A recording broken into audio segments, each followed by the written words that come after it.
This is one in a trillion moment in football. First, we will look into a moment that make you feel embarrassed even watching through the screen. Number 7 has turned a no-look goal into a look, no-goal moment. Legends say that he is still celebrating. From hero to zero, maybe as long as you don't feel embarrassed, then it's the others that would. Next, we will have a look at a top-in goal. How can it be better? A top-in own goal. At Premier Division South, Gloucester City keeper Jared Thompson blasts the ball into his own net. What is more rare is that the match ended with 4-4. All the 8 goals are on the same goal area. Walton and Hersham scored 4 goals in the first half. Gloucester City scored another 4 goals in the second half. How is that possible? The wind seems to be too strong in one direction for the goalies to handle that day. A match between Ajax and SC here in Wien. Dusan Tadic stole Klaas-Jan Huntelaar goal in a genius way. Tadic instantly squat down when the free kick is taken. The ball was deflected by him and reached the top bin. Tadic immediately raised his hand to claim the goal. Klaas-Jan Huntelaar can only laugh off and celebrated his assist. As Udinese launched a last-minute counterattack, Lazio's players thought they heard the full-time whistle. Alvaro Gonzalez stopped chasing the ball he could have easily grabbed. The keeper, Federico Marchetti, was also caught up. Then, out of nowhere, Roberto Pereira swoops in, picks up the loose ball, and sends it into empty net. Chaos erupted. Lazio's players and staff were fuming as the goal was given. Referee Mauro Berganzi found himself surrounded. Even some of the team directors were in the mix. In Serie A, it's never really done until the whistle blows. Just make sure you're listening to the right whistle.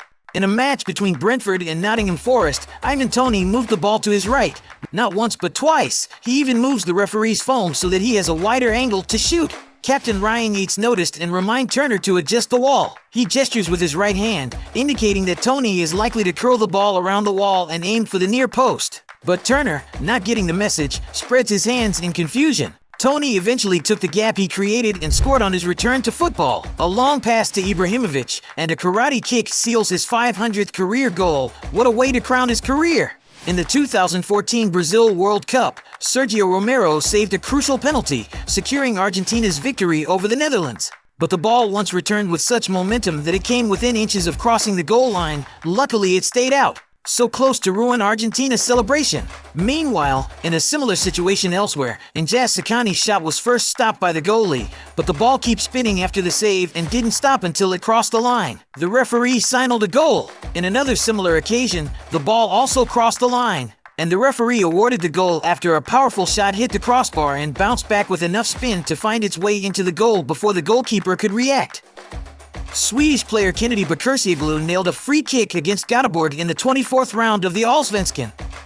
While he was celebrating, a fan tossed a beer cup at him, and the 37-year-old caught it and took a sip while his teammates and fans cheered him on.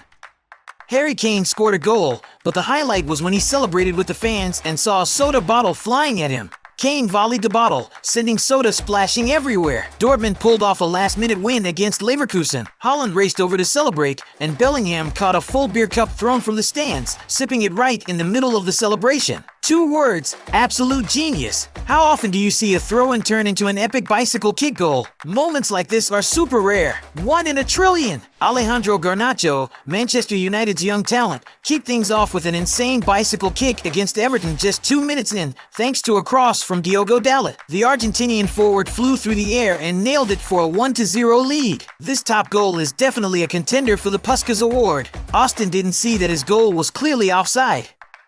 Later, Joe Hart messed up a clearance, and Austin capitalized on it to score again. But Hart insisted he touched the ball twice, and the refs backed him up, so that goal got ruled out for a double-touch violation. No matter how Hart tried to explain, Austin was definitely not happy with that call. The Swiss classic between Basel and Zurich ended with drama.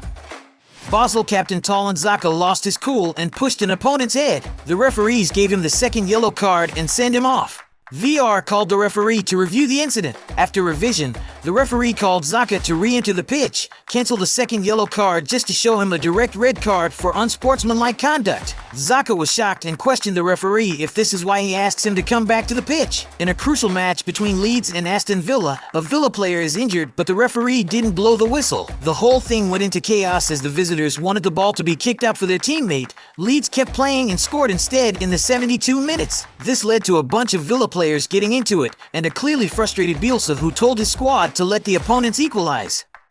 The visitors grabbed the ball from midfield and cruised in with hardly any resistance to make it 1-1. That score held, and Leeds missed a shot at direct promotion in the final match. Zlatan Ibrahimović, representing Sweden against Moldova in 2015. It happened right after the beginning of second half. When Moldova's keeper Sebanu cleared the ball, it accidentally hit Ibrahimovic's head, bouncing right back into the net. This is definitely one of the most bizarre goals of his career, where luck played a huge role in getting the scoring started.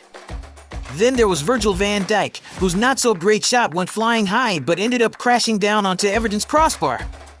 Pickford seemed to have it under control, but he made a shocking blunder, letting Origi swoop in and score the winning goal in the last moments of the match. Dries Mertens replaces Milik with Napoli losing 2-1 and immediately sees an opportunity to tie the match. He rushes toward Juventus goalkeeper, who, overwhelmed by nerves, mishandles a simple pass, leaving the ball ready for an incredible goal. In the 94th minute, Emerson Royal fouled Erling Haaland, but the Norwegian kept going and set up Jack Grealish for what looked like a clear one-on-one with Guglielmo Vicario. Referee Simon Hooper pulled back the foul on the Brazilian, leading Manchester United players to swarm him. Meanwhile, Pep Guardiola was in disbelief on the sidelines. After the final whistle, Haaland had a heated argument with Giovanni Lo Celso and left the pitch clearly upset. Then there was the Tunisia vs Mali match, which became the talk of the Africa Cup of Nations when referee Gianni Sikazwe ended the game in the 85th minute, sparking outrage from the Tunisians, who were trying to claw back from a 1-0 deficit. The game resumed but was called off again before hitting 90 minutes. Later, it turned out the referee had suffered heatstroke, which messed with his focus. Seriously, he's human, let's show a little compassion. It can happen to anyone. Which of these moments do you think is the rarest? What other one in a trillion moment we didn't mention in this video?